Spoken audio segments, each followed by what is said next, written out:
Estamos na segunda aula do módulo, ok? E começamos com a mesma oração que nos vai acompanhar estas 10 aulas, pelo menos. Em nome do Pai, do Filho e do Espírito Santo. Inefável Criador, que do tesouro da tua sabedoria designaste 3 hierarquias de anjos e as colocaste admiravelmente ordenadas acima do céu empíreo e distribuíste com a maior elegância as partes do universo. Tu, que és chamado verdadeira fonte e princípio supereminente da luz e da sabedoria, digna-te em infundir um raio da tua claridade sobre as duplas trevas em que nasci, a do pecado e a da ignorância. Tu, que tornas as línguas dos mudos eloquentes, instrui a minha língua e infunde a graça da tua bênção nos meus lábios. Dá-me uma inteligência aguda, capacidade para reter, disciplina e facilidade para aprender, subtileza para interpretar, abundante graça para falar. Instrui o começo, dirige o progresso, completa o final. Tu, que és o verdadeiro Deus e homem, que vives e reinas pelos séculos dos séculos. Amém. São Tomás de Aquino, rogai por nós. Glória ao Pai, ao Filho e ao Espírito Santo, como é no princípio, agora e sempre. Amém. Bom, para quem não conhece, esta chama-se a oração do estudante, a oração antes dos estudos. Foi composta por São Tomás de Aquino, reza a lenda, e estou a brincar, foi composta por São Tomás de Aquino e é extremamente apropriada. Porquê? Porque diz que Deus designou 3 hierarquias de anjos que estão admiravelmente ordenadas.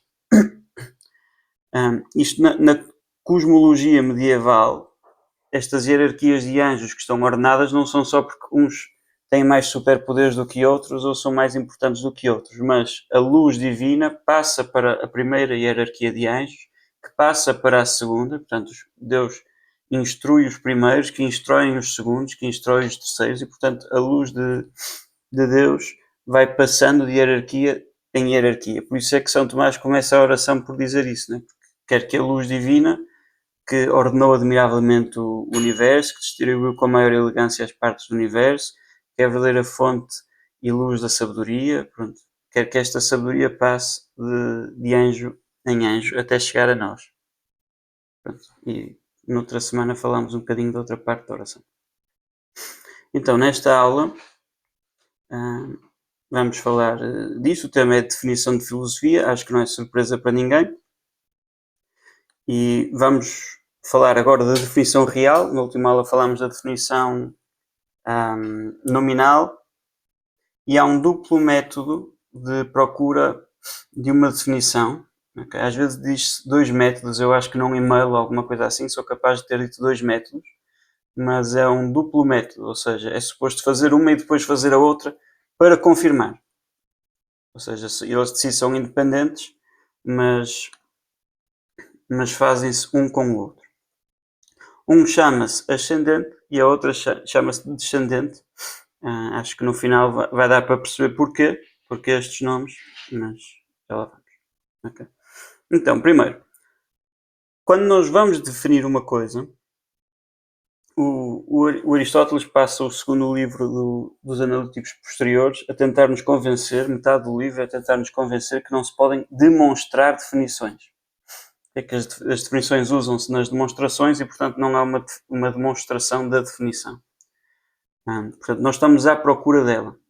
E para procurar uma definição de uma coisa, nós já precisamos de ter alguma noção do que é essa coisa. Okay? Portanto, a definição, nós vimos na semana passada, é uma locução, é uma oração que nos diz o que é a coisa, que nos explicita, que nos manifesta o que é a essência daquela coisa, mas nós já temos que ter alguma noção, já temos que ter a definição nominal para procurarmos a definição real.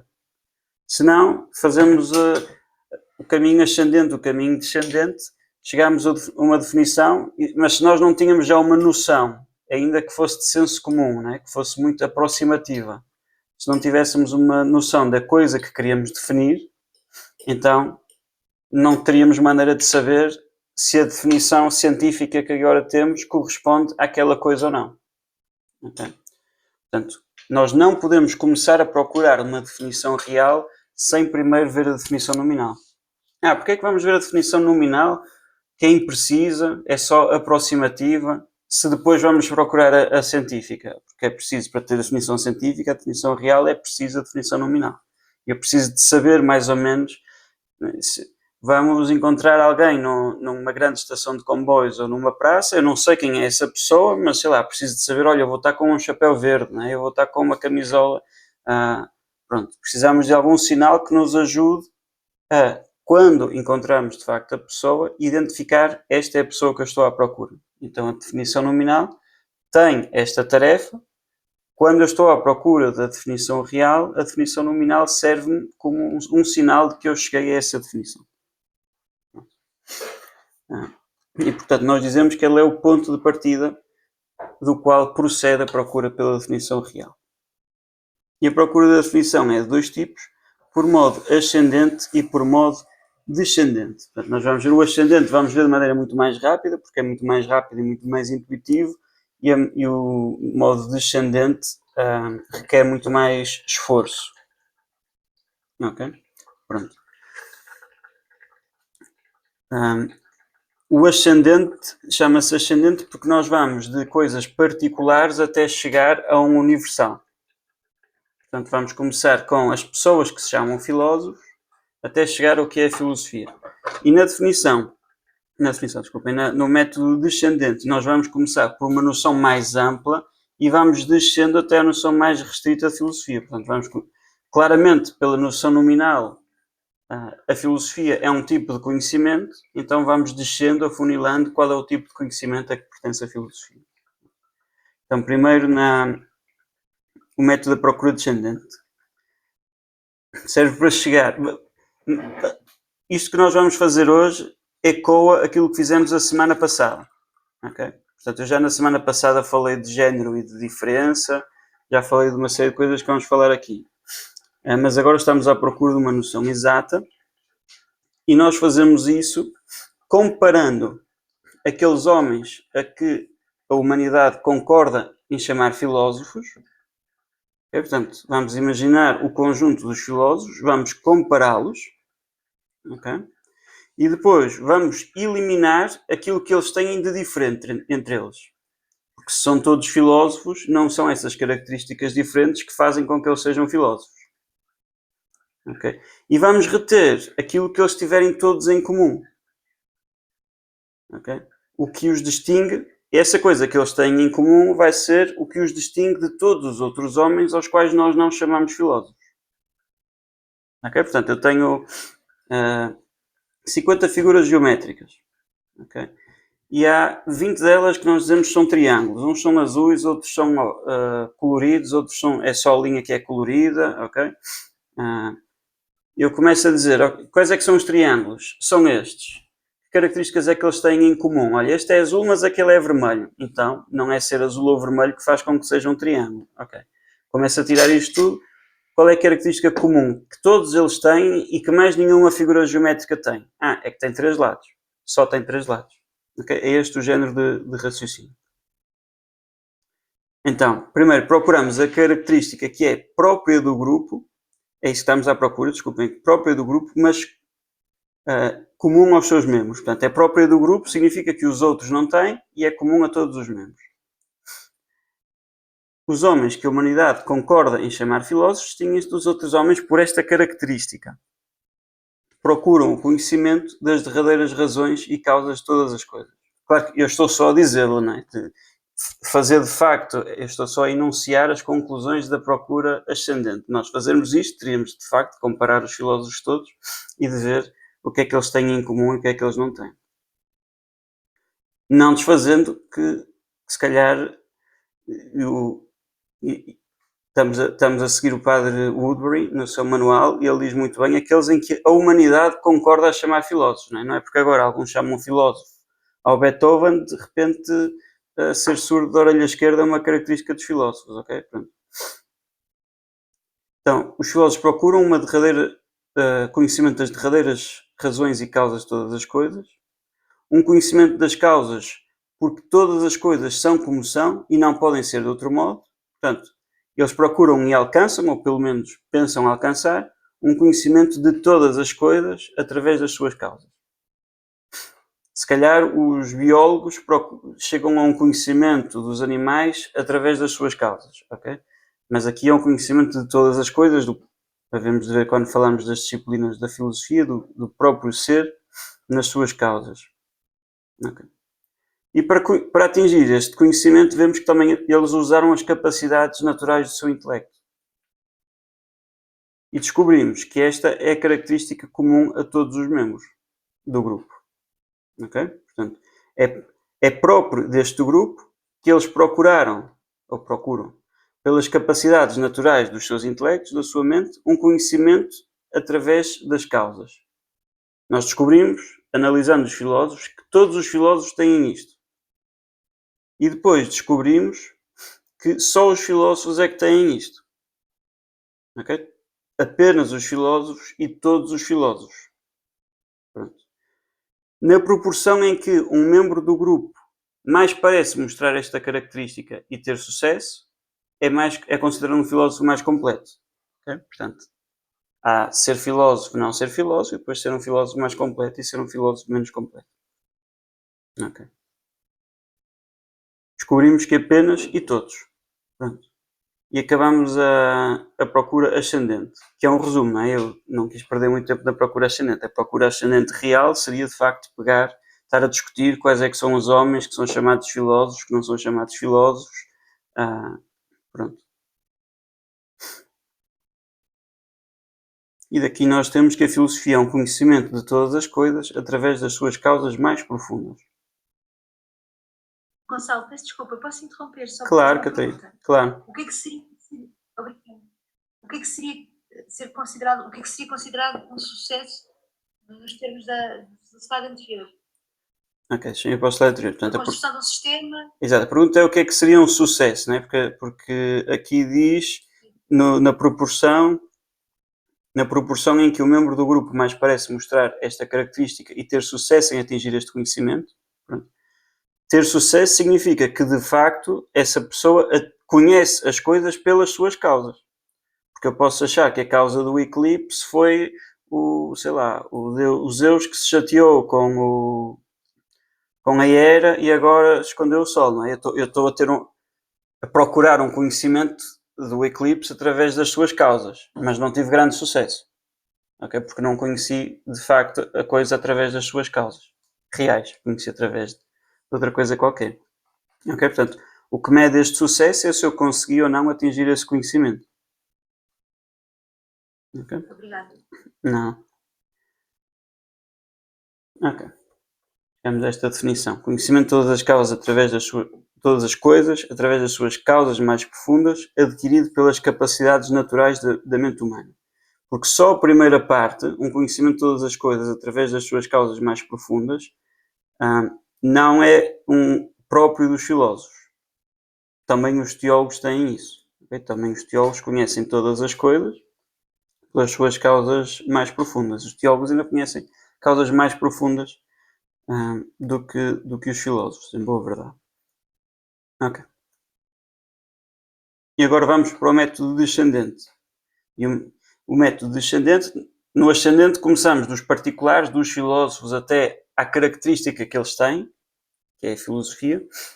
Agora partimos de uma noção mais geral para uma noção mais particular. E isto vai demorar bem mais tempo. Okay? A procura de descendente de uma definição consiste em eliminar as partes de um todo universal até que a definição seja alcançada. Portanto, a filosofia é claramente um tipo de conhecimento, é este o todo universal. Vamos eliminar partes, procedendo por divisão e diferenças, que eu já vou explicar o que é. Vamos dividir o todo em partes que são diferentes por algum motivo e deitar uma fora e ficar com a outra, até chegarmos a algo que todos os filósofos têm e que só os filósofos é que têm. Então, o que é uma divisão e diferença? Esta árvore, tal como o título aqui em cima indica, é uma árvore porfiriana, ou árvore de Porfírio, e Hoje em dia nós faríamos um desenho mais assim, da mesma coisa, mais nestes esquemas matemáticos. Não são matemáticos, mas é um grafo. Pronto. Então, antes disto, desculpa. O que é que se passa aqui nesta árvorezinha? Diz género generalíssimo. Nós falamos destas coisas de género e diferença a semana passada já, mas se houver dúvidas digo. O género generalíssimo é o mais amplo de todos, que na verdade é a substância, mas não faz mal.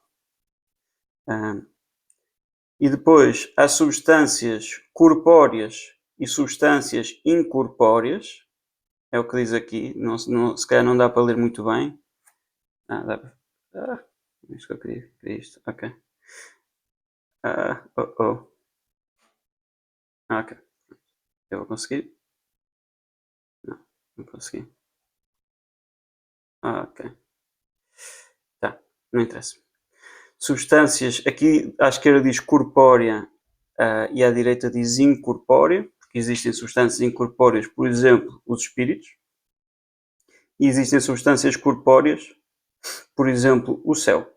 Ok? Portanto, agora, às substâncias corpóreas nós chamamos corpo. Está aqui corpus. E depois existem corpos animados, animatum, e existem corpos inanimados, inanimatum. Como, por exemplo, inanimados a pedra, por exemplo, animados a planta. Ok. Aos corpos animados, com alma, com vida, nós chamamos viventes. Alguns que são sensitivos, são capazes de sensações, e há outros que são chamados insensitivos. Insensitivos, por exemplo, as plantas não têm sensações, sensitivos os animais. Okay. Animal. E depois existem animais irracionais, que nós chamamos genericamente bruto, nós não chamamos, né? Mas os latinos diziam que era um bruto, e os racionais, que é o homem. Ok. A partir daqui, deixa-me passar isto para cima, a partir daqui já só se diferenciam os homens, não por espécie, ok? O homem é uma espécie especialíssima, já só se dividem os homens, nós dizemos numericamente, pronto, através da diferença numérica, o nome desta. Por isso é que aqui diz homem, galo, ovelha, ok? Então aqui está aqui um galo, está aqui uma ovelha, está aqui o homem que só tem uma diferença, entre os homens só há uma diferença numérica. Okay? Portanto, o que é que nós estamos a fazer? Aqui é a mesma coisa, temos substância corpórea. Ok, mas algumas substâncias corpóreas, umas têm vida, outras não têm. Chamamos organismo ao que tem vida. Estes, umas têm senciência, outras não têm. Os animais, uns têm racionalidade, outros não têm racionalidade. O que nós estamos a fazer é, temos um todo, substância, e dividimos em partes, divisão, e essa divisão é feita através de uma diferença. Okay? Dentro deste grupo há uma diferença, uns que são diferentes dos outros. Portanto, este é o método que nós usamos para procurar a definição. Ao chegar a animal racional, não é? Que o exemplo seria a definição do homem, não há uma necessidade de continuar. Okay? Portanto, eu estou à procura da definição de homem. Então, o homem claramente é um corpo, é uma substância corpórea. Okay? Substâncias corpóreas podem ter vida ou não ter vida, o homem claramente tem vida. Podem ser sencientes ou não ser sencientes. O homem claramente é senciente, ok? Então um homem é um animal. Os animais podem ser racionais ou não ser racionais. Um animal racional. É preciso continuar? Ou todos os animais racionais são homens? Ok, tanto quanto nós sabemos, todos os animais racionais são homens. Então acabou. E já temos a definição de homem. Animal, que é o género mais abrangente, e racional, que é a diferença que especifica o homem. Diferença específica. Ok. Então, mais uma vez, o ponto de partida desta procura vem da definição nominal e, portanto, nós partimos desta pressuposição que a filosofia está entre os tipos de conhecimento humano, entre os tipos de conhecimento. E vamos conduzir esta procura dividindo e diferenciando os conhecimentos humanos. Tal como aqui neste desenhinho começamos com substância, agora vamos começar com conhecimento. Okay, com os tipos de conhecimentos. Até que por estas diferenças a noção de filosofia se torne distinta. Pronto. Está claro o que é que nós vamos tentar fazer? Pegar conhecimento humano, dividir quais é que são os tipos de conhecimento humano, até chegar à noção de filosofia. Okay. Então, vamos ter aqui, esta aula, agora algumas cenas imaginárias. Ok? Primeira cena imaginária. No primeiro dia de aulas, a Italvina vê os seus colegas antes da aula de filosofia. Os rapazes fazem piadas parvas, tirando o Pedro, que está a dormir, e o João, que está a falar com um grupo de raparigas. A Italvina reparou noutra rapariga isolada, que roía as unhas, e se sentou afastada de todos os outros. Um rapaz do grupo das piadas parvas atirou uma borracha ao Pedro, que acordou. A sala tem uma janela que dá para o bosque da escola e ao fundo uma grande montanha. Ao fim do dia, ao sair da escola, a Italvina depara-se com um esplêndido pôr do sol a brilhar sobre a sua cidade. Okay. Pronto, temos aqui uma situação fictícia, baseada em histórias reais. Okay. O que é que nós vemos aqui? Nós pomos na situação da Italvina e a Italvina apercebe-se de várias coisas. Apercebe-se de movimentos, né? Vê o pôr do sol, por exemplo, vê cores, vê os rapazes a emitir sons, ouve os sons que os rapazes dizem. Estas coisas nós chamamos de conhecimento sensitivo, que vem através dos sentidos. Da audição, cheira a puberdade lá dentro, cheira a suor, cheira a mal, como costumam cheirar as salas de aula do secundário, pelo menos dos rapazes. Vê o verde do bosque lá fora, sente a brisa, vê a montanha que já se mistura com o azul do céu, depois vê o pôr do sol. E aqui, como eu dizia, temos as coisas que fazem parte dos sentidos e depois temos outras coisas, porque não faz parte dos sentidos perceber que a piada é parva. Okay? Perceber as palavras, os sons, faz parte dos sentidos, mas que aquilo é gozar com a outra rapariga que está a roer as unhas ou a chamar gorda à professora não sei o quê, isso não faz parte dos sentidos. Ou igualmente quando a Italvina olha pela janela, sente a brisa e dá um suspiro. Maravilha, está um belo dia. A perceber-se da frescura da brisa, das cores, faz parte dos sentidos. Mas perceber que isso é um belo dia, ou formar essa opinião, é outro tipo de capacidade. Ou se calhar a Italvina saiu da escola, viu aquele pôr do sol, desculpem, e começou a cantar com o salmo: Senhor, maravilhoso é o teu nome sobre a terra. Então isto que a Italvina está a fazer já não é um conhecimento sensitivo. Ok, então vemos dois tipos de conhecimento, dos sentidos, intelectual, um conhecimento intelectual. E nós não vemos só que há aqui duas coisas que são diferentes, nós conseguimos perceber que elas são especificamente diferentes, são tipos, são espécies diferentes de conhecimento, porque o primeiro nós temos em comum com os animais e o segundo só os seres humanos é que têm. Ok, então não é uma diferença tipo saber contar até 100 e saber contar até 1 milhão, que é igual, mas é mais. Ok, não é quantitativamente diferente, é qualitativamente diferente, pertence a outro tipo de conhecimento. Okay. E portanto, conhecimento pode ser sensitivo ou intelectivo. A pergunta é, a qual destes é que pertence a filosofia? E graças à definição nominal, nós percebemos que os filósofos não estão à procura de um conhecimento dos sentidos que os animais também têm, estão à procura de um conhecimento intelectivo ou intelectual. Ok, então já temos conhecimento intelectivo ou intelectual. Agora, este conhecimento intelectivo ou intelectual também admite graus. Nós não aprendemos as coisas de uma única vez, não é? Eu não olho para o Sol e eu percebo tudo o que há para perceber acerca do Sol. Não é assim que funciona. Okay? Às vezes, quando os escolásticos falam, parece que é assim. Eu olho, eu tenho a apreensão inicial, capturo a essência da coisa e já sei tudo sobre o Sol. Não é assim que funciona. E, portanto, o nosso conhecimento procede a pouco e pouco de algo imperfeito, incompleto, para algo mais perfeito, mais completo. Portanto, evidentemente, existem graus no nosso conhecimento intelectual. Vamos passar à cena imaginária número 2. Que é no mesmo dia, umas horas mais tarde, a Italvina, no laboratório de física, depara-se com um experimento curioso. Tendo um líquido aparentemente homogéneo, portanto um líquido em que ele não consegue distinguir partes, parece todo igual, num tubo de ensaio, o professor pôs esse tubo numa máquina. E depois de ligar a máquina, ela começou a rodar. No final, o líquido via-se claramente heterogéneo. Viam-se claramente duas partes diversas no líquido. A Italvina ficou maravilhada. De seguida, o professor explicou-lhes o que acontecera. O líquido nunca fora, desculpem, não é sem fora, nunca fora, sempre fora heterogéneo, mas a olho nu parecia homogéneo, nunca fora homogéneo. A força centrífuga fez com que os componentes de diferentes densidades se separassem uns dos outros.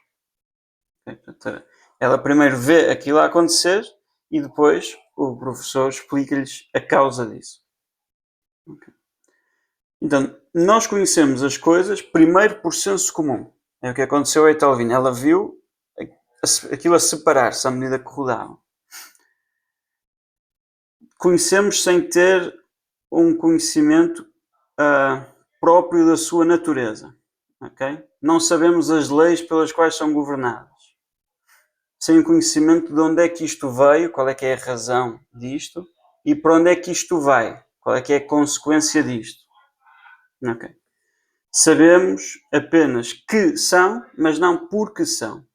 Chamamos a isto um conhecimento de senso comum, que é um conhecimento verdadeiro. Okay? Nós sabemos de facto que elas são, mas ainda é um conhecimento imperfeito. Falta-nos saber porque é que elas são. Ok? Pronto. Amorzinho, podes pôr fones? Ok. Então, cena imaginária número 3. Anos mais tarde, esperemos que tenham sido vários, a Italvina Cásia tem um filho, Cristóvão. Como qualquer mãe, a Italvina prestou minuciosa atenção às ações do seu filho. Guardou com alegria no coração a primeira palavra que o Cristóvão disse: papá. Que alegria! Porém, no mesmo dia, mais tarde, o Cristóvão chamou papá ao irmão da Italvina e no dia seguinte ao carteiro. Alguns anos passaram e Cristóvão começou a chamar papá apenas a um homem, Rodolfo, o marido de Italvina. Mais alguns anos passaram e Cristóvão, chegando a casa, depois de um dia muito cansativo, respondeu torto à mãe e ao pai. Apercebendo-se do seu erro, pediu perdão. Rodolfo, que é o pai, perdoou prontamente com um abraço. Nesse dia o Cristóvão disse: amo-te, papá. Então o que é que nós temos aqui? O Cristóvão tem um conhecimento de papá, okay, que vai evoluindo com o tempo. É o objetivo deste exemplo. E o Aristóteles não fala do Cristóvão, mas é o facto dos bebés chamarem papá primeiro a todos os homens, depois só um homem e depois só um homem de maneira diferente é um exemplo que ele usou. Então, primeiro, o Cristóvão, é o filho Cristóvão, exato, tem um conhecimento obscuro, é o nome técnico dele, obscuro ou implícito. Ok? Ele já sabe alguma coisa sobre papá, mas ele ainda não tem uma noção do que é a essência do papá. O que é que significa realmente ser papá. Ele chama papá a todos os homens. Okay. Depois, este conhecimento, desculpem, chama-se obscuro porque ainda não tem luz suficiente que o permite distinguir de outras coisas. Ou às vezes também se chama um conhecimento implícito porque ele conhece uma coisa na outra. Não é? A noção de papá está relacionada à de homem e, portanto, ele conhece uma na outra. É um conhecimento bastante imperfeito, evidentemente. Okay. Depois, um dia, o Cristóvão começou a perceber que só o Rodolfo é que era papá. Okay. Mas isso não significa que ele ficou a saber o que é ser pai. Não é? Que é ser o progenitor, o masculino. Okay? Ele ainda não sabe o que isso é, mas ele já sabe que coisas, qual é a lista de coisas à qual o nome papá se aplica. Ele já sabe isso, que de antes não sabia. Portanto, já tem um conhecimento mais perfeito. Ele de antes sabia algumas coisas que pertencem à ideia de papá, ser homem. Agora sabe que é ser homem, mas é ser aquele homem. Nós chamamos a isto já é um conhecimento claro, já permite distinguir de outras coisas, mas ainda se chama um conhecimento confuso, porque ainda não tem a noção distinta do que é que significa ser papá. Okay? Ele sabe, não sabe porque é que é este homem, com exclusão de todos os outros, mas sabe que é este homem. Okay? Chama-se um conhecimento confuso. E por fim, temos um conhecimento distinto, quando ele já sabe o que é ser pai, o que é ser o papá. Que, claro, quer dizer ser o progenitor masculino, mas também quer dizer aquele que, quando eu tive um mau dia e me chateio e perco a paciência, este é o meu pai. Ok? Ele tem paciência comigo e perdoa-me prontamente. É um bom pai. Ok? Então, naquele dia, o Rodolfo, o Cristóvão, ele se calhar já tinha, não é? Mas naquele dia, se não tinha adquirido o que é esta ideia de isto é o meu pai. Ok. E neste slide está um resumo do que eu acabei de dizer, para depois poderem ficar com o material, apesar de que isto está tudo explicadinho também no manual, e eu vou partilhar estas páginas do manual também, mas aqui fica no fundo um resumo. Okay? Conhecimento obscuro ou implícito, não conhecemos a coisa com claridade, por isso chama-se obscuro. Não somos capazes de distinguir de outra, conhecemos uma na outra, chama-se implícito. Um conhecimento que já é claro, mas é confuso, já sabemos o que a coisa é, mas não temos uma noção distinta de porquê é que é essa coisa. Não distinguimos as notas essenciais, isto é um termo mais ou menos técnico, as notas, que pertencem. Não distinguimos as notas às circunstâncias ou aos atributos acidentais. Okay? Por exemplo, o Cristóvão acha que o Rodolfo é o papá porque é casado com a mamã. Okay? O que, sendo uma família normal, é verdade, mas é uma nota acidental, ok? Não, a essência de ser pai não é ser casado pela mãe na Igreja Católica, ok? Pronto. E finalmente tem um conhecimento que é claro e é distinto. Okay? Portanto, entretanto aparecerão estas divisões.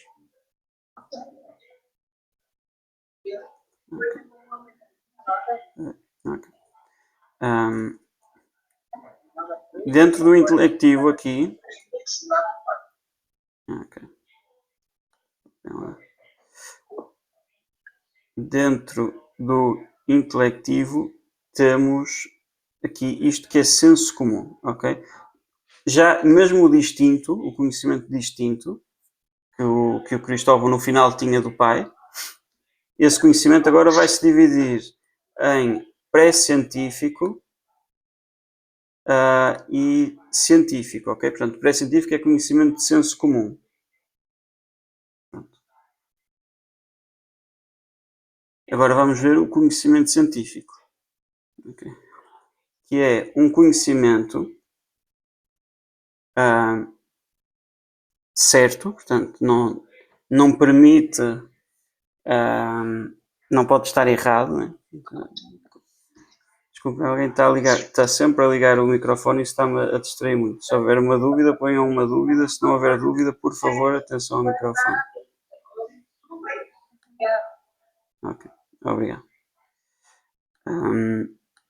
Okay.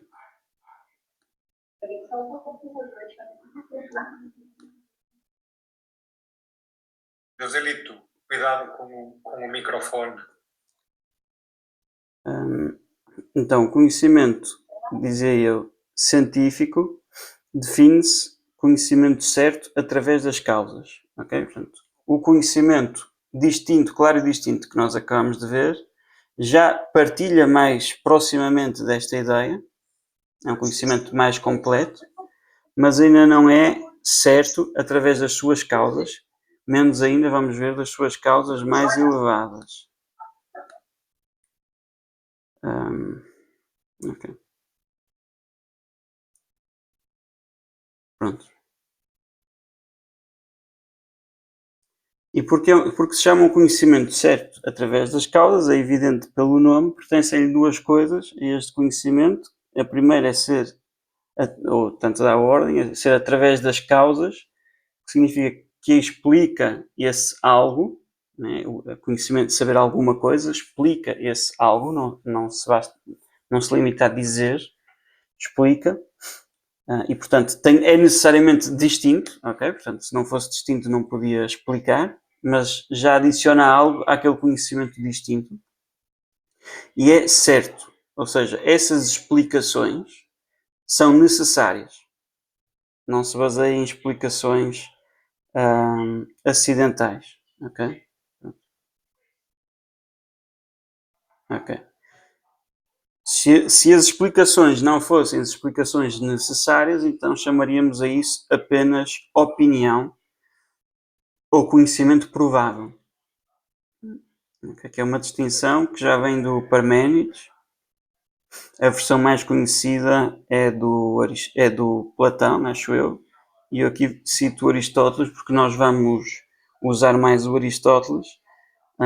E portanto eu aproveito para fazer uma explicação paralela que é que raio é que diz aqui?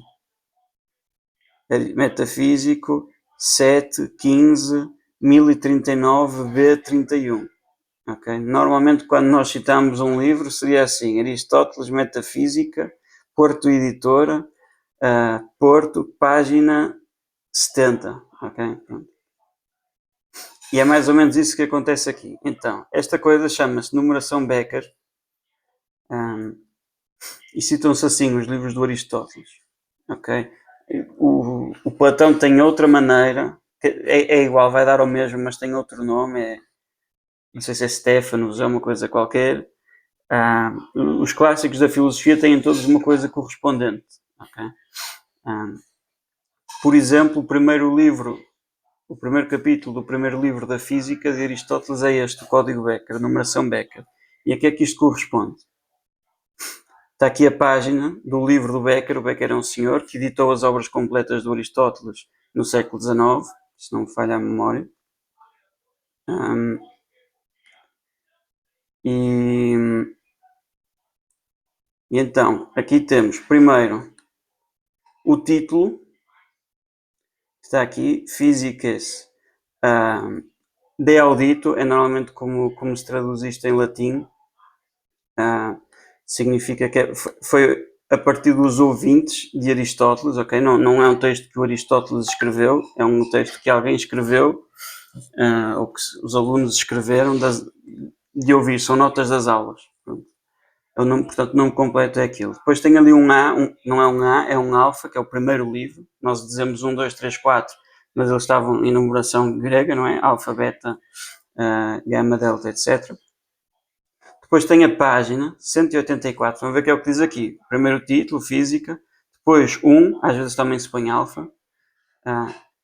Depois, este 1 aqui já vai aparecer daqui a bocado. Depois aparece a página 184. Começa na coluna da esquerda, portanto é A. A coluna da esquerda é A, a coluna da direita é B. E começa na linha 10. Está aqui. Ok? Portanto, página, coluna, linha. E o capítulo 1 é só isto aqui, acaba ali. Estão a ver aqui, tem aqui esta indentação, significa que é um novo capítulo, diz ali 2. O 2 é o 15, portanto o 1 acabou no 14. 184 é a mesma página, já não é A, é outra coluna, B, acabou na linha 14. Pronto. Só para dizer que não são números mágicos, não é para ninguém perceber, é só uma maneira universal de citar Aristóteles. Ok? Portanto, se a Catarina está a citar com a edição da Porto Editora, o Robert está a citar com a edição do Ross, que é uma das mais conhecidas, o João Dias está a citar com a versão que está no comentário de São Tomás, que tem uma versão do texto da Física ao lado. Ok? Eu não me adianta que a Catarina me diga está na página 19, porque eu não tenho esse livro. Okay? Eu tenho outro qualquer e, portanto, a referência universal é desta edição das obras completas feita pelo Becker, portanto, chama-se numeração Becker, e que está em portanto, todas as obras, as edições de Aristóteles, que se prezem, seja da Porto Editora, seja dos textos de São Tomás, seja do que for, vai ter lá esta numeração de lado. Okay? Claro que não tem as linhas todas, não é? Porque o texto do Becker muda de linha aqui, ok? Do Porto Editora não vai mudar de linha ali, mas pelo menos no início do capítulo, de cada capítulo, vai dizer onde é que aquilo começa no texto do Becker. Okay? Pelo menos isso. Às vezes as pessoas ainda dividem os capítulos em subcapítulos e portanto, ainda tem mais... Pronto, tem mais informação, mas pelo menos isso vai ter. Ok. Acabou. Só para falar de coisas simples em vez de estar a falar dos tipos de conhecimento durante um bocadinho. Ok. Agora, existem graus de conhecimento científico. É isso que vamos falar agora. Portanto, que a ciência é o mais evidente entre os conhecimentos é evidente pelo que acabámos de ver. Okay? Que é um conhecimento certo pelas causas. É um conhecimento não apenas de que a coisa é, mas do porquê da coisa ser, e essa explicação é através das causas necessárias. Portanto, a coisa tem de ser assim. Um exemplo de uma causa... Vamos imaginar, alguém bateu à porta e eu digo, é o carteiro. Okay? Isto é uma explicação. Pode ser que seja verdadeira, se calhar é mesmo o carteiro, mas a explicação claramente não era necessária. Podia só ter sido o vizinho a reclamar que eu estou a fazer muito barulho. Agora, se eu ouço o barulho a bater à porta e digo, alguma coisa bateu à porta, ok? Este conhecimento, esta explicação já se aproxima mais da necessidade. Okay? Não estou a dizer, não foi o carteiro, não foi... Ok, então existe um poema e eu digo, foi um português que escreveu. Isso é possível, mas não é necessário. Agora, foi um poeta que escreveu. É a definição da coisa. Se é um poema, foi um poeta. Okay? Se é um quadro, foi um pintor. Ok. Então, este é claramente o conhecimento mais elevado. Agora, dentro do conhecimento científico, do género, né? Já falámos de género e de espécie, dentro do género do conhecimento científico, existem duas espécies, dois conjuntos mais restritos. E agora, nós estamos... Aqui um preâmbulo que é preciso. Isto, na ordem da aprendizagem da filosofia, estas coisas vêm no início, por isso é que estamos a ver agora. Mas na ordem da descoberta, quando nós estamos a fazer filosofia e não só a aprender, isto vem no final. Okay? E portanto isto são conclusões de coisas muito complicadas. E eu vou dizer coisas agora com as quais nem todos os tomistas concordam. Ok? Pronto. Mas não há muito a fazer. Eu vou tentar avisar quando elas forem mais polémicas, mas não há muito a fazer. E daqui se infere que os tomistas não concordam em tudo, o que é uma coisa ótima, porque facilita-me muito a vida quando eu tenho de escrever temas de trabalhos. É só escolher uma coisa nas quais eles não concordam e fazer um trabalho sobre isso. Ok. Então, vamos ver em que é que consiste esta diferença, não é? Que nós vimos quando dividimos o género em duas, há uma diferença entre elas. Ok. Consiste em se em ambos os casos é um conhecimento científico, portanto a coisa é explicada pelas suas causas necessitantes, que causam necessidade, mas num caso é explicado mais perfeitamente do que outro. Okay. Cena imaginária número 4. O Cristóvão vai à escola. O professor Cupertino desenha 2 triângulos no quadro. Um isósceles com giz branco, outro escaleno com giz verde. O Cristóvão também desenha um triângulo perfeitamente equilátero com giz vermelho. Okay. Então, primeiro, todo o conhecimento é de universais. Ok? Todo o conhecimento é de universais. Não. Toda a ciência, desculpem, toda a ciência é de universais. Ou seja, a ciência não serve para explicar porque é que os meus óculos caem. Serve para explicar porque é que todas as coisas caem. Ou todas as coisas materiais caem. Ok? Mesmo que só houvesse uma coisa material no mundo, nesse caso não caía, não é? Mas a ciência não está a falar daquela coisa, está a falar de todas as coisas materiais, que acontece que é só uma. Okay? Mas a ciência de si está a falar de universais, de naturezas. Ok.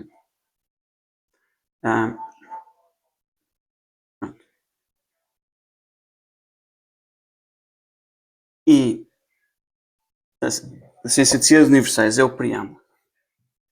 Dentre os atributos de um sujeito qualquer, por exemplo, os triângulos que estavam desenhados no quadro, 2 pelo professor e um pelo professor Cupertino e um pelo Cristóvão, Alguns dos atributos desses triângulos são universais, ou seja, convém a todos os triângulos. Por exemplo, tem 3 lados, evidentemente, e depois a soma dos ângulos internos de qualquer triângulo é igual a 2 ângulos retos, ou a 180 graus. Isto é universal, pertence a qualquer sujeito que seja um triângulo. E alguns são individuais. Por exemplo, que este triângulo tenha sido desenhado pelo Cristóvão. Ou que este triângulo esteja desenhado a giz, que este triângulo esteja desenhado a corretor, que este triângulo seja desenhado com o sangue antes de eu morrer. Okay? Portanto, esta atribuição, quando eu digo o triângulo tem a soma interna dos ângulos do triângulo tem 180 graus. Esta atribuição, no caso dos universais, pertence ao sujeito enquanto é como é. Que é uma expressão um bocado estranha, não é? Mas enquanto é aquilo que ele é. Portanto, enquanto ele é triângulo, pertence ao triângulo, não àquele ou àquele outro, não ao que foi desenhado pelo João ou pelo José, mas pertence ao triângulo enquanto triângulo. Pronto, e, portanto, por isso é que é universal, pertence a todos os triângulos. Okay? No caso dos individuais, a atribuição, não é? Quando eu digo este triângulo, o triângulo é verde, pertence não ao sujeito, ao triângulo, na medida em que ele é triângulo, mas enquanto ele é este triângulo, enquanto ele é esta coisa. Okay? São características que pertencem àquele indivíduo e não a todos os triângulos. Okay? Pronto. Só o que é universalmente verdadeiro pode ser conhecido cientificamente. Portanto, que eu esteja a usar óculos não é um conhecimento científico. Ninguém tem conhecimento científico de que eu estou a usar óculos. Ninguém tem um conhecimento científico, ninguém tem um conhecimento pelas causas certo de que eu estou a usar óculos. Okay? Vocês veem, está a usar óculos, é um conhecimento sensitivo. Okay?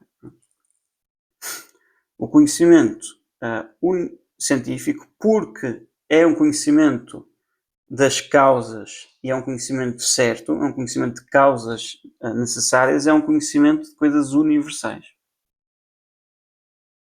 Apenas os universais podem ser demonstrados, demonstrado significa provado com certeza, a partir das suas causas. Okay? Pois é um efeito necessário de causas necessitantes. Ok.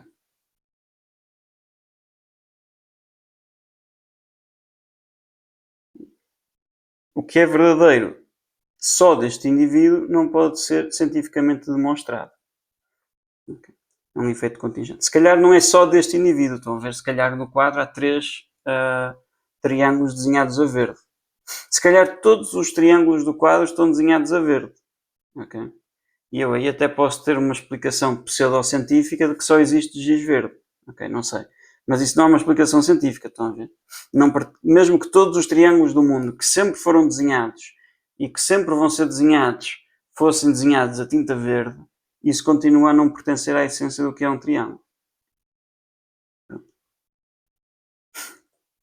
Ok.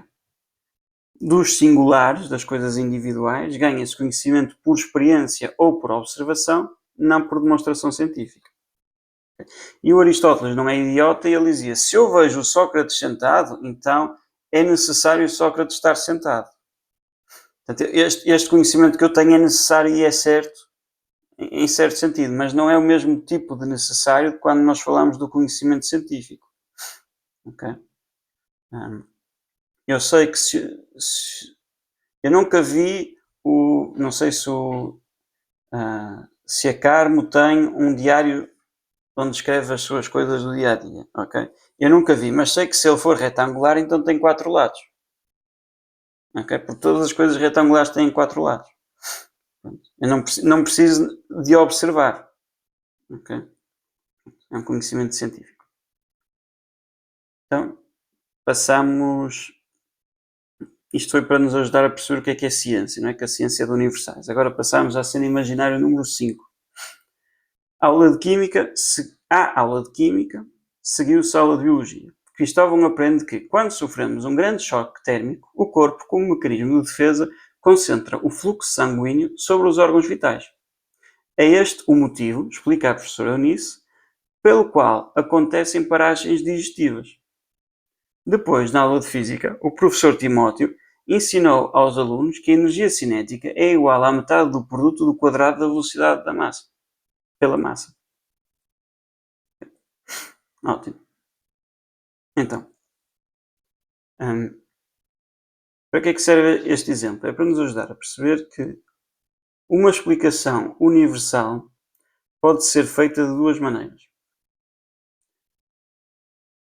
Ou pode procurar a sua explicação na ordem experimental, e aqui é a parte que começa a ser polémica, esta distinção entre as ciências.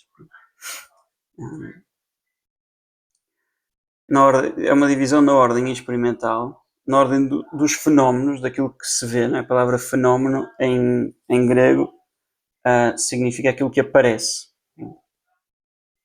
na ordem do observável. Podemos fazer explicações destas. Estas explicações consistem em classificar fenómenos e o conhecimento das leis da sequência desses fenómenos, desses eventos observáveis.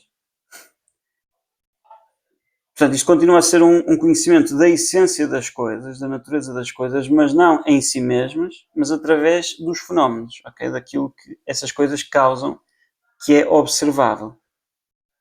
Pronto.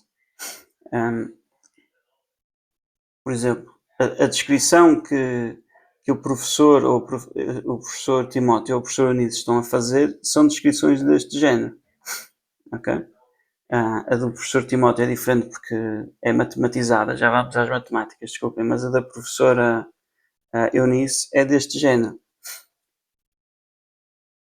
Quando acontecem estes eventos, nós observamos que quando existe uma grande diferença entre a temperatura do corpo e a temperatura da água, acontece este outro evento no corpo humano, o sangue é condensado, é concentrado na zona dos órgãos vitais, e nós, através de repetida observação empírica, portanto não preciso estar a repetir o método científico, através da observação empírica, formulamos esta hipótese, que depois vamos tentando falsificar ou verificar. Okay? Mas o que esta hipótese está a fazer eu observei isto, e portanto eu começo a dizer estas coisas acontecem sempre uma a seguir à outra, e portanto esta é a causa desta. Okay? Que é de facto uma explicação, okay? Dá-nos de facto ciência, um conhecimento certo pelas causas, no fim do processo todo. Claro que não é a primeira hipótese que me vem à cabeça, é um conhecimento certo pelas causas. E é um conhecimento da coisa, da natureza da coisa, está-nos a ajudar a conhecer a natureza humana, a natureza do corpo humano, especificamente, a natureza humana, mas não é mas é um conhecimento através dos fenómenos. Ok?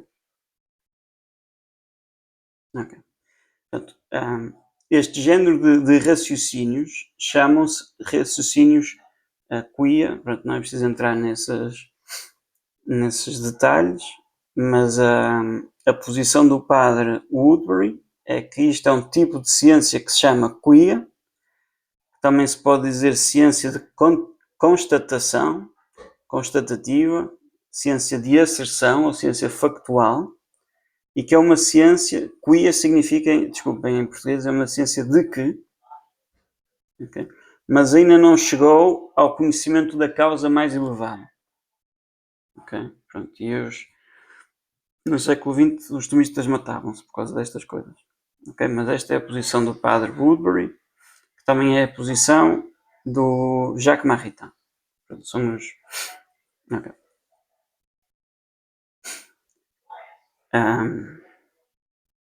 Pronto. E é esta que nós vamos ver, que é para não entrarmos aqui em guerrinhas, ok? Vamos ver isto com mais calma depois quando falarmos acho que é em junho, essa aula, vamos comparar a filosofia com as ciências, os outros tipos de conhecimento e podemos ver isso com mais calma, ok? Mas há todo um ramo do tomismo que se chama tomismo River Forest, que é uma zona nos Estados Unidos, que foi fundada era uma escola dominicana, e que uma das teses fundamentais é o contrário disto, ok? Pronto. Mas agora vamos passar e vamos ver o que o padre Woodbury diz e está tudo.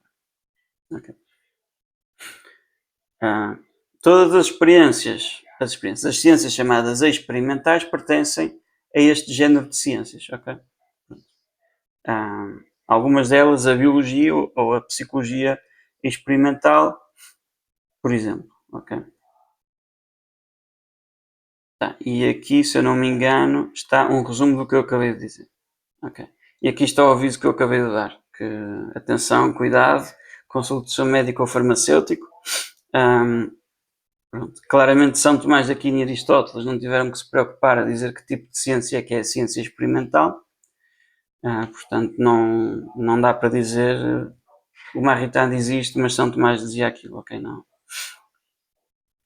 E mesmo que fosse, podia dar-se o caso que São Tomás estivesse errado, não é por aí. Agora, o Woodbury opõe e isto é um tema muito interessante, ok? Mas convém dizer, já que está um curso, um módulo de introdução à filosofia, que estes autores divergem, a divergência não é naquilo que é a filosofia, mas naquilo que é a ciência contemporânea. Okay? Portanto, para a nossa compreensão de filosofia, a divergência não é relevante. Mas havemos de entrar mais à frente. Ok, depois, as ciências experimentais opõem-se não às ciências não experimentais, como se nós não precisássemos da experiência para ser filósofos, okay? Como se vivêssemos no nosso cadeirão como o Descartes. Quem já leu as meditações metafísicas do Descartes, na primeira meditação ele está na sua poltrona à frente da lareira e começa a fazer filosofia. Não é que a filosofia não precisa da experiência, mas vai para além dos dados da experiência, vai acima, sobre experimental. É o que o nome tenta fazer ver. Enquanto as ciências experimentais explicam uma coisa que observaram e a explicação mantém-se ao nível da observação, estas explicações vão para lá do nível de observação.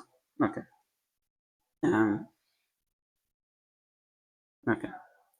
Uma explicação na ordem supra-experimental consiste em assinalar as causas necessárias ou necessitantes, ou seja, as causas que realmente explicam, né? Que realmente explicam significa que explicam a coisa, a res em latim, e não o fenómeno. Okay? E estas ciências, enquanto as outras eram chamadas de constatação, estas são chamadas realmente explicativas, todas explicam, ok? Aqui é preciso ter atenção às palavras, todas explicam, que as ciências explicavam, era uma diferença quanto ao conhecimento do senso comum, mas agora dentro destas ciências, como estas explicam a coisa em si, usa-se esta palavra para distinguir, umas ciências explicativas, e dentro das ciências explicativas há duas, as matemáticas, que analisam os conceitos pela imaginação, eu já vou explicar estas palavras, ok? Mas analisam os conceitos pela imaginação, e as outras que analisam em termos de ente, okay? Chama-se filosofia, contanto que proceda pela luz natural da razão, porque se proceder pela luz da fé não se chama filosofia, chama-se teologia, já lá vamos ver. Okay, mas o nome só é dado depois. A questão é que destas ciências supra-experimentais existem dois tipos. Uma que analisa as coisas em termos de imaginação e outras em termos de ente. Okay? Filosofia é mais elevada, já voltamos aqui. É preciso ver isto aqui primeiro para perceber. Okay? Então, ente é o particípio presente do verbo ser. Eu estou farto de dizer isto, mas vocês não têm culpa. Ente é o particípio presente do verbo ser. Portanto, presidente é o que preside. Estudante, pelo menos no papel, é o que estuda. O deambulante é o que deambula. O irritante é o que irrita. Okay? O ente é o que é. É o existente. Okay? É o que exerce o ato de ser. Pronto, todas as coisas que existem são entes. Pronto. Eu sou um ente, a minha camisola é um ente. O vermelho da camisola também é um ente. O facto de eu estar sentado também é um ente. Okay? Seja as substâncias, é o que eu estou a tentar dizer, sejam os acidentes, tudo é ente. E agora o ente divide-se, nós dividimos a nossa cabecinha em três tipos de coisas. O ente real, o mental e o imaginário. O ente real é o que existe de facto nas coisas. Voltamos. Real vem de res, em latim, que significa coisa. Portanto, é o ente, ponto final. É o que significa aqui em sentido não qualificado. Simplesmente, simpliciter. Okay? Ente, ponto final. Quando alguém diz ente, está a falar do ente real. E do que é o ente mental? É o ente que só existe na minha mente. Ou nas nossas mentes. Okay? E isso significam coisas fictícias. Que é tipo o Harry Potter é um ente mental. Mas também significa coisas como as entidades da lógica. Okay? Há bocado falei-vos de espécie e de género. Não é?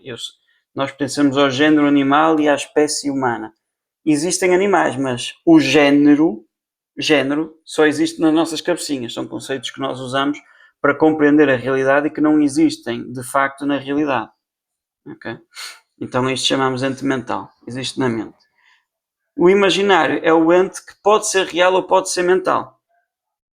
Ok? Portanto, na consideração da matemática, portanto, a matemática falava de ente imaginário.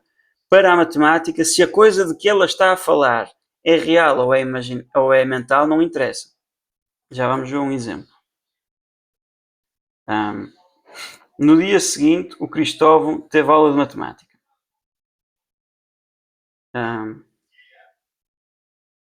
Ok, é esta a experiência certa, desculpa. A cena imaginária. No dia seguinte, o Cristóvão teve aula de matemática. A professora Estefânia disse-lhe que um pentágono era um polígono com 5 lados. Professora, o que é um lado? A professora respondeu que é um segmento de reta que une 2 vértices. Mas professora, o que é um segmento de reta? A professora, já nervosa e um pouco impaciente, respondeu que é uma parte finita de uma reta. Mas professora, o que é uma reta?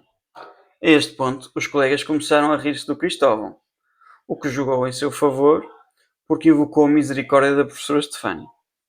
Uma extensão infinita de pontos com uma única dimensão. Por providência do bom Deus, em favor da professora Estefânia, ouviu-se o toque e o Cristóvão foi almoçar. Fim da história. Ok?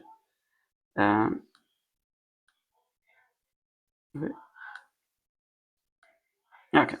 Acabou a história, que foi bonita, do Cristóvão. E o que é que nós vemos aqui? É que, portanto, é um raciocínio matemático, não é? Estão a explicar as coisas matematicamente, dentro da matemática, área da geometria, ok?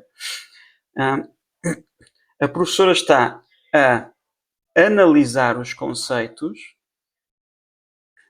conceito de polígono, de pentágono, o conceito de lado, de segmento de reta, etc. Não falando de coisas reais que pertencem à realidade, mas também não é necessariamente coisas mentais, porque se eu tiver um pentágono feito de paredes, um pentágono, um edifício que é um pentágono, aquele lado vai ser um ente real. Okay? Mas para a consideração da matemática, se aquela coisa existe na realidade ou se não existe na realidade, é indiferente.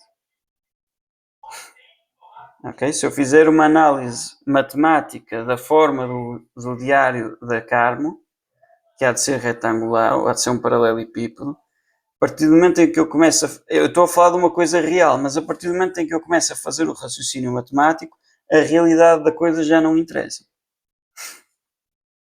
Ok. Ok. As conclusões, o que é que significa? A matemática resolve e analisa os seus conceitos, as suas noções, as suas conclusões e os seus princípios, em coisas abstraídas da realidade. Pode dar-se que elas se encontrem também no ente real, mas pode dar-se que se verifiquem apenas no ente mental. As várias geometrias, os vários modelos geométricos, por exemplo, são todos igualmente conquistas matemáticas, mas nem todas elas estão igualmente de acordo com a realidade. Okay? E, portanto, se chega ao momento em que se demonstram os axiomas, os postulados ou qualquer sistema matemático, se demonstra que isso corresponde à realidade, ok? Por exemplo, se um físico demonstrar, se um cientista demonstrar que o universo, na verdade, eu acho que a teoria de Einstein segue uma teoria, uma geometria riemanniana, não tenho a certeza, portanto, se alguém souber melhor do que eu, que me corrija. Se demonstra que isto é o caso, já ultrapassamos a explicação matemática. Okay? Daí a consideração matemática tanto dá se corresponde ao real ou não. Okay? Um caso famoso disto na história, que se vê isto claramente, é o caso do Copérnico, que antes do Galileu propôs um modelo geocêntrico, mas para ele era um modelo matemático. Nós estamos a fazer contas, a calcular a posição das estrelas e dos planetas, e isto é muito mais fácil de fazer cálculos se nós supuséssemos que o Sol estava no centro, e portanto nós vamos supor que o Sol está no centro. Isso é a realidade ou não? Para fazer contas não interessa. Ok? Depois veio o Sr. Galileu e começou a dizer, não, isto é a realidade. Então aí houve maior discussão. Nem sei se antes do Copérnico já não tinha sido proposto, mas adiante. A matemática analisa até ao limite do ente imaginário. E agora vamos à minha cena imaginária favorita. Okay? Foi a qual eu pus mais empenho. Naquela fastidiosa sexta-feira, depois de almoço, os alunos tiveram aula de filosofia. Ora, acontece que o professor Desidério tem um apreço estranho por libelinhas. Assim, mal se ouviu o toque, fechando a porta e subindo estranhamente para cima da secretária, coisa que a Idalina, filha da Dona Rosália, que trabalha na cantina, achou um tanto ou quanto desnecessário e totalmente inapropriado, perguntou a viva voz num tom meio camuniano. Camões. Que coisa pensam vossas pobredades ser uma voadora libelinha? Será que pelas vossas faculdades podereis resolver esta adivinha? Ora, Cristóvão gostava bastante de Camões, pelo que respondeu de imediato. Que seja uma libelinha que voa. É, prima facie, o meu parecer. Mas, se não fosse esta sugestão boa, o professor me faria saber. A conversa lírica continuou por algum tempo, na qual o Cristóvão, respondendo às sucessivas questões do docente, acabou por dizer que uma libelinha voadora é uma libelinha que voa, e que uma libelinha é um animal, e que um animal é um vivente sensível, e um vivente é um corpo animado, e que o corpo é um ente com extensão. Quis a providência divina em favor dos restantes colegas, em particular a Clotilde, que estava aflita para ir à casa de banho, que tocasse a campainha e as impressões e a troca de impressões ficasse por ali. Ok. Então, porquê que eu escolhi aqui um pormenor? Porquê que eu escolhi esta conclusão final de que um corpo é um ente com extensão? Porque no mesmo exemplo da matemática, nós tínhamos que a linha era uma extensão infinita de pontos. Portanto, em ambos os casos, nós estamos a reduzir, a analisar o conceito inicial e em ambos os casos nós chegamos à ideia de extensão.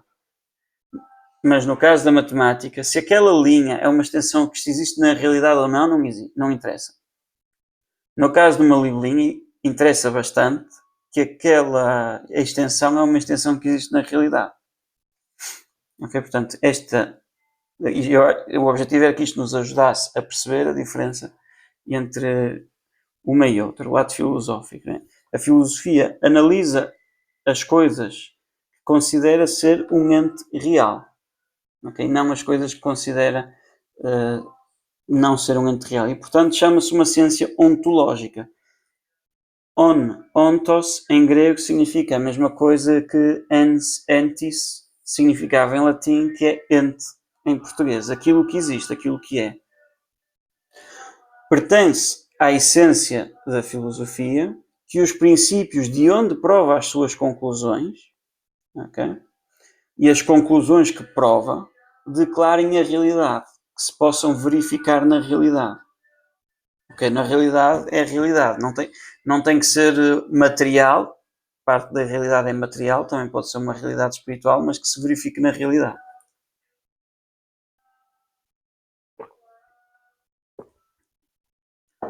A filosofia analisa a noção de quantidade, que também é analisada pela matemática, e vê que modo da realidade, ou que bloco da realidade é que corresponde à quantidade. A filosofia analisa termos como causa, matéria, uno, múltiplo, ordem, verdade, bondade, beleza, e vê o que é que isso significa na realidade. O que é que significa dizer que uma coisa está ordenada, que é verdadeira, etc, etc. Por isso é que nós dizíamos que analisa em termos de ente real, por isso é que nós dizemos que a filosofia analisa em termos de ente real, e analisar em termos de ente real é explorar e conhecer as causas, que explica porque é que os entes são entes, etc, etc. Okay. Analisar as coisas até às suas causas últimas é o mesmo que as reduzir ao ente. Isto é, o ato filosófico. Eu já vou explicar agora o que é que significa analisar, resolver, reduzir, que são palavras que estão para aqui a aparecer. Esta análise pressupõe que os princípios e as conclusões da filosofia, portanto, os princípios, aquilo que eu uso para raciocinar filosoficamente, e as conclusões, o resultado do meu raciocínio filosófico, tem de se poder verificar na realidade e declaram o que é real. Ok. Então, analisar vem do grego analuseo, significa libertar ou desapertar. Ok? Desapertar um nó. Resolver significa exatamente a mesma coisa, mas não vem do grego, desculpem, aquilo é uma gafe, vem do latim. Resolvo. Significa exatamente a mesma coisa. E reduzir, que vem do latim reduco, significa conduzir à origem, portanto, significa reconduzir. E, portanto, quando nós analisamos, dizemos que a filosofia analisa em termos de ente, ou resolve em termos de ente, ou reduz ao ente, significa dizer que nós pegamos neste conceito, naquela situação imaginária libelinha, e começamos a abri-la, né? A decompor, a ver as partes dela, para o entender, estamos a reconduzi-lo, a reelevá-lo, para entender as suas causas mais elevadas. Na matemática isso faz em termos de ente imaginário, redução de pentágonos chega à extensão, mas esta é um ente imaginário, e o ato filosófico é uma redução em termos de real, uma redução ao ente. A redução de libelinhas também chegamos à extensão, mas esta extensão é um ente real. Okay. E acabou-se a comparação da filosofia com as outras ciências. Ou melhor, com os outros tipos de conhecimento. Nós não estávamos a comparar a filosofia com as outras ciências. Portanto, nós temos que a filosofia é este tipo de conhecimento e agora falta separá-la da teologia. Portanto, a filosofia é uma ciência de todas as coisas, através das causas mais elevadas, mas há, na ordem sobrenatural, outra ciência ontológica. Ok? Portanto, nós vimos que a filosofia era uma ciência ontológica. Tínhamos as ciências, repetindo, experimentais, as ciências super-experimentais, que podiam ser as matemáticas ou ontológicas, mas agora na ontológica temos outro tipo, que é sobrenatural. Chamamos teologia, pronto, rigorosamente seria teologia sobrenatural, ou teologia sagrada, ou teologia revelada. Esta é guiada por uma luz sobrenatural, que julga as coisas a partir do alto. E, portanto, para ter uma noção completa da filosofia é preciso distingui-la quer da teologia revelada, quer das outras ciências humanas, e, portanto, a definição da filosofia tem de indicar-se, na definição da filosofia tem de indicar-se também a luz de onde procede. Procede da luz natural dos princípios da razão. O que é que significa dizer luz? Nós vamos ver isto com mais calma. Temos aqui estes 3 exemplos.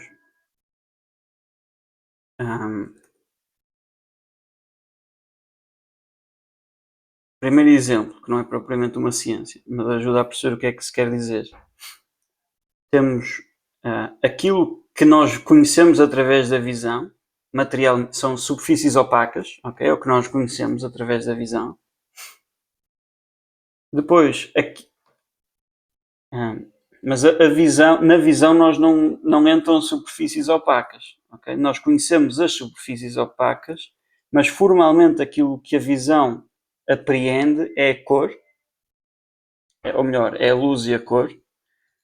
A luz é a coisa que é manifestada pela cor. Okay? Tem ali os nomes em latim também para quem gostar de latim. Portanto, nós falamos do objeto material, objectum materiale, e do objectum formale. Portanto, eu vejo este telemóvel, ok? É o telemóvel, é uma superfície opaca. Eu vejo a cor dele, ok? A minha visão o que faz é ver a cor dele. Depois, porque eu vejo a cor dele, eu conheço ali uma superfície opaca, ok? Mas para eu ver a cor dele, ele pode existir, eu não sou cego, mas se não houver luz eu não vejo. Okay? Portanto, a luz física é o que manifesta a minha potência, a minha capacidade de ver, é o que manifesta a cor. Okay? E através da cor eu vejo a superfície opaca. Ok, depois existem mais algumas nuances aqui no meio. Existem formas manifestadas imediatamente ou mediadamente, porque mediatamente é a cor, mas depois através da cor a minha visão também se percebe de formas geométricas, por exemplo. Pronto. No caso da filosofia, o objeto material, aquilo que a filosofia analisa. Porque é que a palavra objeto vem do latim objectum, objectare é atirar, ok? Tipo, eu não sei porque na minha cabeça jetar é uma palavra, não deve ser, deve estar a confundir com o italiano, acho que é em italiano tem de jetar. É atirar, ok? Atirar contra. A minha capacidade de ver é tirada contra. Okay? É o que eu vejo, é o objeto da visão. A minha capacidade de raciocinar filosoficamente é tirada contra o ente, todos os entes. Mas depois há uma dimensão do ente que eu vejo, que é, no caso da filosofia, o ente enquanto ente. No caso da metafísica, na verdade, mas pronto.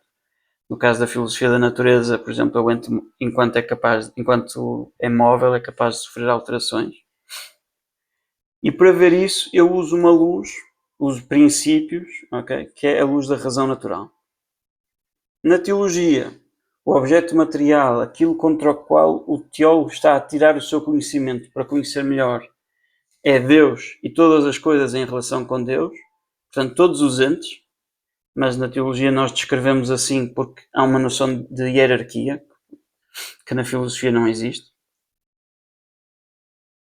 Aquilo que é manifestado, como é que o teólogo faz isto? Porque é iluminado o objeto, a realidade é iluminada pela luz, uma luz sobrenatural, que é uma revelação, ok? Chama-se revelação virtual, que é a revelação de Deus, na qual se contém virtualmente todas as conclusões teológicas, não interessa. Isto não é um curso de introdução à teologia. E olhando para todas as coisas iluminadas por essa luz, aquilo que o teólogo está a conhecer é Deus sobre a sua própria razão de divindade. Okay? Tal como este era ser enquanto ser, aqui é Deus enquanto Deus, no fundo. E isto é o que o teólogo conhece imediatamente e depois, mediante isto, conhece todas as coisas, como a teologia moral, etc, etc. Ok. Portanto, está aqui a divisão toda, tirando a teologia, que por algum motivo eu não pus, mas não faz mal. A divisão entre teologia e filosofia. Portanto, o que é que nós vimos nesta procura longa descendente? Vimos primeiro que a filosofia claramente é um tipo de conhecimento. Há dois tipos de conhecimento que pode ser sensitivo ou intelectivo. Filosofia claramente é intelectual. Portanto, não mexemos mais no sensitivo. Também há vários tipos de conhecimento sensitivo, ok? Mas não interessam para a nossa procura. Depois, entre os conhecimentos intelectuais humanos, vimos que existe o senso comum e o conhecimento científico, e vimos estes vários tipos até chegar a esta distinção, que existe claro e escuro.